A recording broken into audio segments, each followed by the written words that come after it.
নমস্কার বন্ধুরা, সবাই কেমন আছেন? আশা করি সবাই ভালো আছেন। আজকে হচ্ছে পূর্ণিমা এবং আমাদের বাড়িতে 12 মাসে 12টি পূর্ণিমা পুজো করা হয় এবং আমরা নিজেরাই পূর্ণিমার পুজোর আয়োজন করি এবং নিজেরাই সত্যনারায়ণের পাঁচালি পড়ি এবং আমি পুজোর নিয়ম কানুন সব আমি আমার মায়ের কাছ থেকে শিখেছি।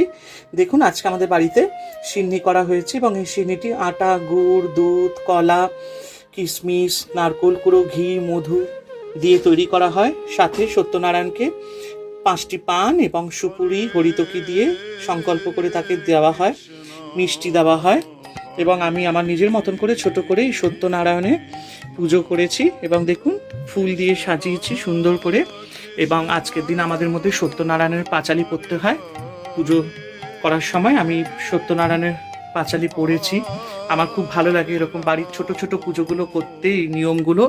এবং ধন্যবাদ জানাই আমার মাকে, যার জন্য এবং যার দ্বারা আমি পুজোর কাজ শিখেছি এবং ভগবানের অসীম কৃপা যে তার দয়াতে আজকে আমি এই আশীর্বাদটা পেয়েছি যে আমি এরকম পুজোর আয়োজন করতে পারছি।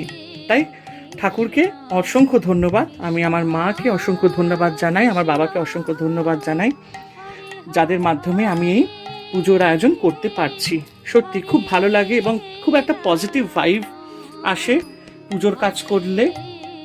তো ভীষণ ভালো লাগলো। আপনাদের যদি ভিডিওটি ভালো লাগে অবশ্যই কিন্তু লাইক, কমেন্ট, শেয়ার করবেন এবং আমার পাশে থাকবেন। সবাইকে জানাই প্রীতি আন্তরিক শুভেচ্ছা। সবাই ভালো থাকবেন, আনন্দে থাকবেন।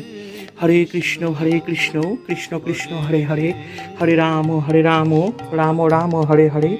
জয় শিব শম্ভু, জয় দেবী দুর্গা দুর্গাতি নাশিনী, জয় মা কালী।